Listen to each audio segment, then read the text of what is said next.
Kdysi dávno chtěl jsem lítat, vidět ráno slunce svítat, dříve než ho spatří ostatní.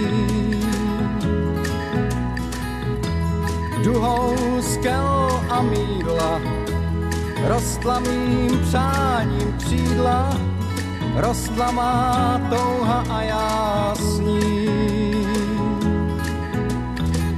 Chtěl jsem být princem, který hledá modrou zem,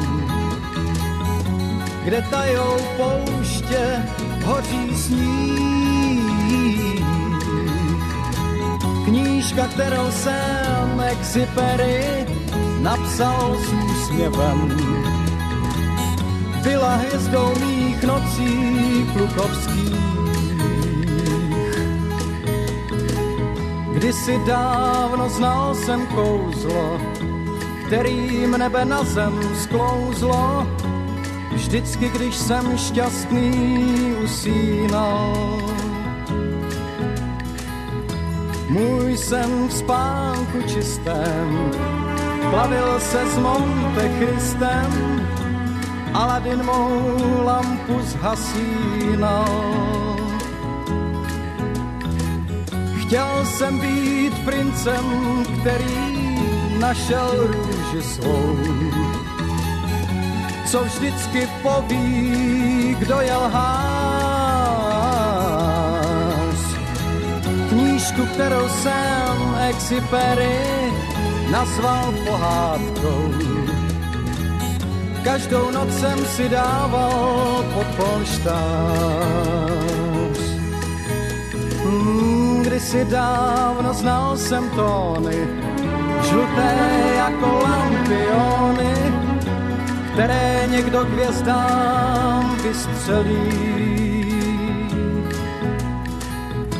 Svět byl víc než sálem a já jsem zaspal málem, chvíli, kdy byl jsem dospělý.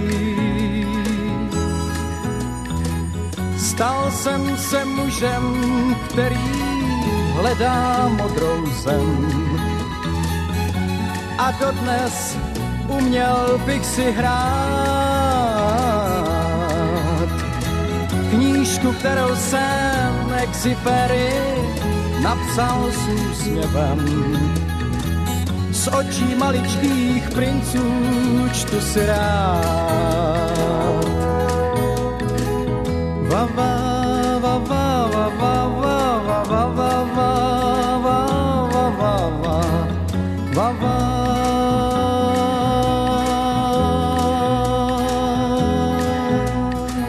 Stal jsem se mužem, který hledá modrou zem, a dodnes uměl bych si hrát knížku, kterou jsem Exupery napsal s úsměvem. Z očí maličkých princů čtu si rád.